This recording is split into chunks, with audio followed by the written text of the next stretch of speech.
مسلمانوں کی اجماع گاہ میں کھلبلی برپا ہو چکی تھی۔ ایک شور تھا، قریش اور غطفان نے خندق عبور کر لی ہے۔ مسلمانوں، تمہارے امتحان کا وقت آ گیا ہے، دشمن آ گیا ہے۔ رسول اللہ صلی اللہ علیہ وسلم نے مسلمانوں کو بے قابو نہ ہونے دیا۔ آپ صلی اللہ علیہ وسلم نے دیکھ لیا تھا کہ اہل قریش خندق کے پار کھڑے کہکے لگا رہے تھے، وہ مسلمانوں کا مذاق بھی اڑا رہے تھے، پگٹیاں بھی کس رہے تھے۔ رسول کریم صلی اللہ علیہ وسلم اس جگہ پہنچے جہاں اکرمہ اور اس کے سوار کھڑے للکار رہے تھے۔ رسول کریم صلی اللہ علیہ وسلم کے ساتھ حضرت علی رضی اللہ عنہ بھی تھے۔ آپ صلی اللہ علیہ وسلم نے صورتحال کا جائزہ لیا تو سمجھ گئے کہ اکرمہ انفرادی مقابلے کے لیے آیا ہے۔ آپ صلی اللہ علیہ وسلم کو اور حضرت علی رضی اللہ عنہ کو دیکھ کر عمر بن عبد نے اپنا گھوڑا آگے بڑھایا۔ قسم ہے حبل اور عزا کی، عمر نے للکار کر کہا، تم میں مجھے ایک بھی نظر نہیں آ رہا جو میرے مقابلے میں اتر سکے۔ مورخ عینی شاہدوں کے حوالے سے لکھتے ہیں کہ مسلمانوں کی خاموشی گواہی دے رہی تھی کہ ان پر عمر کا خوف طاری ہو گیا تھا۔ وجہ یہ تھی کہ عمر کی جسامت اور طاقت کے ایسے ایسے قصے مشہور تھے جیسے وہ معکوف الفطرت طاقت کا مالک ہو۔ دیکھا شاید کسی نے بھی نہیں تھا، لیکن سب کہتے تھے کہ عمر گھوڑے کو اپنے کندھوں پر اٹھا سکتا ہے اور وہ 500 گھڑ سواروں کو اکیلا شکست دے سکتا ہے۔ اس کے متعلق ہر کوئی تسلیم کرتا تھا کہ اسے نہ کوئی گرا سکا ہے اور نہ کوئی گرا سکے گا۔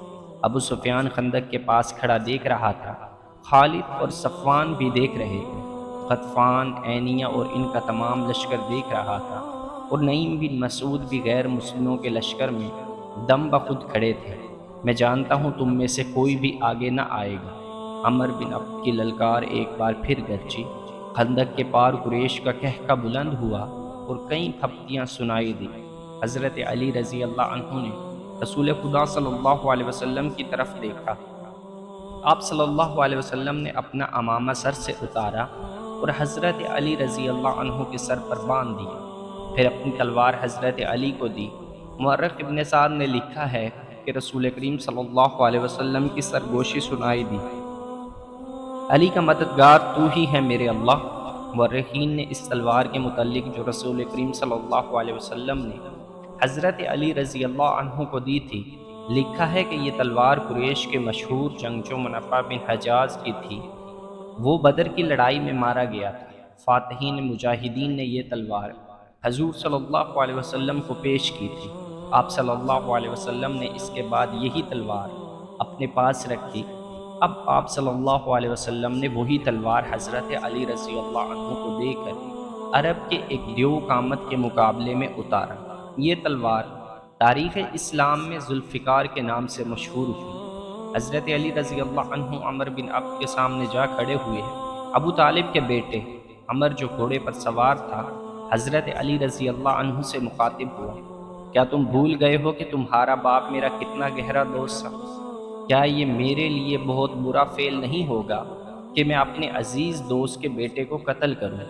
اے میرے باپ کے دوست، حضرت علی رضی اللہ عنہ نے للکار کر جواب دیا، ہماری دوستی ختم ہو چکی ہے۔ خدا کی قسم میں تمہیں صرف ایک بار کہوں گا کہ اللہ کو برحق اور محمد صلی اللہ علیہ وسلم کو اللہ کا رسول تسلیم کر لو اور ہم میں شامل ہو جاؤ۔ تم نے ایک بار کہہ لیا۔ عمر نے کہا، میں دوسری بار یہ بات نہیں سنوں گا۔ میں یہ بھی کہوں گا کہ میں تمہیں قتل نہیں کرنا چاہتا، میں تمہیں قتل کرنا چاہتا ہوں عمر۔ حضرت علی رضی اللہ عنہ نے کہا، اتر گھوڑے سے اور آ میرے مقابلے پر اور بچا اپنے آپ کو اس تلوار سے جو مجھے اللہ کے رسول صلی اللہ علیہ وسلم نے عطا کی ہے۔ عمر کے متعلق مورخ لکھتے ہیں کہ وہ وحشی تھا۔ جب غصے میں آتا تو اس کا چہرہ غضبناک ہو کر درندوں جیسا ہو جاتا تھا۔ وہ گھوڑے سے کود کر اترا اور تلوار سونپ کر حضرت علی رضی اللہ عنہ پر پہلا وار اتنی تیزی سے کیا کہ دیکھنے والے یہ سمجھے کہ اس کی تلوار نے حضرت علی رضی اللہ عنہ کو کاٹ دیا ہے، لیکن حضرت علی یہ بھرپور وار بچا گئے۔ اس کے بعد عمر نے یکے بعد دیگرے حضرت علی پر متعدد وار کیے۔ حضرت علی رضی اللہ عنہ نے ہر وار غیر متوقع پینترا بدل کر بچایا۔ عمر نے یہ تو سوچا ہی نہیں تھا کہ جس جسامت اور طاقت پر اسے اتنا گھمنڈ ہے وہ ہر جگہ کام نہیں آ سکتی۔ ایک زنی کے معارکے میں جس تیزی اور پھرتی کا مظاہرہ حضرت علی کر رہے تھے وہ عمر نہیں کر سکتا تھا، کیونکہ اس کا جسم بھاری بھرکم تھا۔ اگر وہ گھوڑے کو اپنے کندھوں پر اٹھا بھی سکتا تھا تو بھی اس میں گھوڑے جیسی رفتار نہیں تھی، اس کی طاقت گھوڑے سے زیادہ بھی ہو سکتی تھی۔ حضرت علی رضی اللہ عنہ نے اس پر ایک بھی وار نہ کیا، جیسے عمر نے خوفزدگی سمجھا۔ وہ وار پر وار کرتا رہا اور حضرت علی رضی اللہ عنہ کبھی ادھر کبھی ادھر ہوتے رہے۔ خندق کے پار اہل قریش کا لشکر جو کہہ کے لگا رہا تھا یک لخت خاموش ہو گیا، کیونکہ ان کا دیو قامت عمر وار کرتے کرتے رک گیا اور خاموش کھڑا ہو گیا۔ وہ ہانپ رہا تھا، وہ غالباً حیران تھا کہ یہ نوجوان جو قد بت میں اس کے جسم کا 20واں حصہ بھی نہیں ہے، اس سے مرعوب کیوں نہیں ہوا؟ دراصل عمر تھک گیا تھا۔ حضرت علی رضی اللہ عنہ نے جب اس کی یہ حالت دیکھی کہ وہ اپنی طاقت اتنے سارے وار کرتے کرتے صرف کر چکا ہے اور حیران و پریشان کھڑا ہے، تو حضرت علی رضی اللہ عنہ نے یہ حیران کن مظاہرہ کیا کہ تلوار پھینک کر بجلی کی سی تیزی سے عمر پر جھپٹے اور اچھل کر اس کی گردن اپنے ہاتھوں میں دبوچ لی۔ اس کے ساتھ ہی حضرت علی رضی اللہ عنہ نے عمر کی ٹانگوں میں اپنی ٹانگ ایسے پھنسائی کہ وہ پیٹھ کے بل گیا۔ اس نے اپنی گردن چھڑانے کے لیے بہت زور لگایا، لیکن اس کی گردن حضرت علی رضی اللہ عنہ کی آہنی گرفت سے آزاد نہ ہو سکی۔ حضرت علی رضی اللہ عنہ نے اس کی گردن سے ایک ہاتھ ہٹا کر کمر بند سے خنجر نکالا اور اس کی نوک عمر کی شاہ رخ پر رکھ دی۔ اب بھی میرے اللہ کے رسول پر ایمان لیا تو میں تیری جان بخش دوں گا۔ حضرت علی رضی اللہ عنہ نے کہا۔ عمر نے جب دیکھا کہ اس کی وہ طاقت جس سے اہل عرب لرزتے تھے بیکار ہو گئی ہے، تو اس نے یہ اوچھی حرکت کی کہ حضرت علی رضی اللہ عنہ کے منہ پر تھوک دیا۔ دیکھنے والے ایک بار پھر حیران رہ گئے، کیونکہ حضرت علی رضی اللہ عنہ خنجر سے اس کی شاہ رگ کاٹ دینے کی بجائے اٹھ کھڑے ہوئے تھے۔ انہوں نے خنجر کمر بند میں اڑس لیا اور ہاتھوں سے اپنا چہرہ صاف کیا۔ عمر اب اس طرح اٹھا جیسے اس کے جسم کی طاقت ختم ہو چکی تھی۔ صرف اسے ہی نہیں، ہر کسی کو توقع تھی کہ حضرت علی اسے زندہ نہیں اٹھنے دیں گے، لیکن حضرت علی رضی اللہ عنہ بڑے آرام سے پیچھے ہٹے۔ عمر، حضرت علی رضی اللہ عنہ نے کہا، میں نے اللہ کے نام پر تیرے ساتھ زندگی اور موت کا مقابلہ کیا ہے، لیکن تو نے میرے منہ پر تھوک کر میرے دل میں ذاتی دشمنی پیدا کر دی ہے۔ میں تجھے ذاتی دشمنی کی بنا پر قتل نہیں کروں گا۔ کہیں ایسا نہ ہو کہ میرے خدا کو میرا یہ انتقام اچھا نہ لگے۔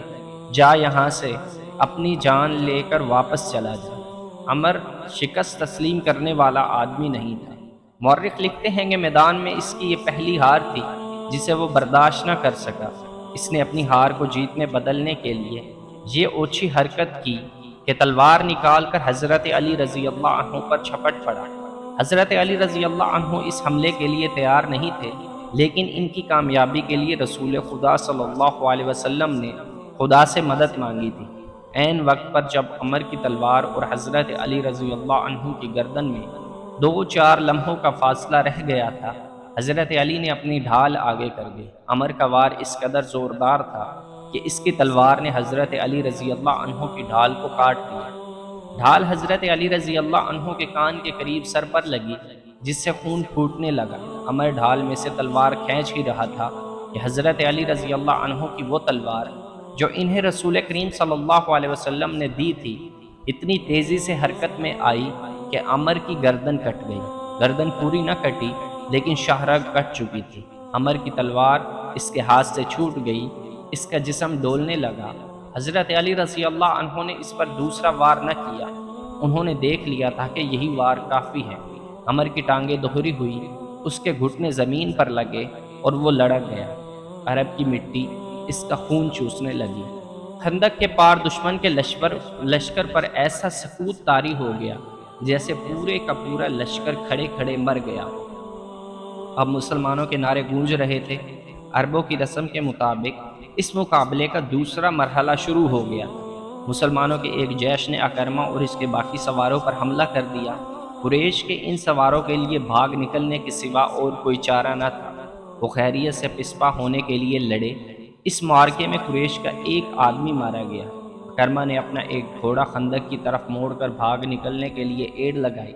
خندق پھلانگنے سے پہلے اکرمہ نے اپنی برچھی پھینک دی۔ ان میں سے ایک سوار جس کا نام خالد بن عبداللہ تھا خندق کو پھلانگ نہ سکا۔ اس کا گھوڑا خندق کے اگلے کنارے سے ٹکرایا اور خندق میں جا پڑا۔ وہ اٹھ کر کنارے پر چڑھنے کی کوشش کرنے لگا، لیکن مسلمانوں نے اس پر پتھروں کی بوچھاڑ کر دی اور وہ وہیں ختم ہو گئے۔ رسول کریم صلی اللہ علیہ وسلم نے حکم دیا کہ خندق کے اس مقام پر مستقل پہرے کا انتظام کر دیا جائے، کیونکہ وہاں سے خندق پھلانگی جا سکتی تھی۔ دوسرے دن خالد اپنے گھڑ سوار دستے میں سے چند ایک جانباز سوار منتخب کر کے خندق عبور کرنے کو چل پڑا۔ خالد رک جاؤ، ابو سفیان نے اسے کہا، کیا تم نے کل اکرمہ کے ساتھ سواروں کا انجام نہیں دیکھا؟ اب مسلمانوں نے وہاں پہرے کا اور زیادہ مضبوط انتظام کر دیا ہے۔ کیا یہ بہتر نہیں کہ لڑے بغیر واپس جانے کی بجائے تم میری لاش میرے گھوڑے پر رکھ کر مکہ لے جاؤ؟ خالد نے کہا، اگر ہم ایک دوسرے کے انجام سے ڈرنے لگے تو وہ دن بہت جلد طلوع ہوگا جب ہم مسلمانوں کے غلام ہوں گے۔ میں تمہیں نہیں روکوں گا میرے دوست، اکرمہ نے خالد سے کہا، لیکن میری ایک بات سن لو، اگر تم میری شکست کا انتقام لینے جا رہے ہو تو رک جاؤ۔ تمہیں قریش کی عظمت عزیز ہے تو ضرور جاؤ۔ آج مدینہ کی طرف جاتے ہوئے خالد کو وہ لمحے یاد آ رہے تھے۔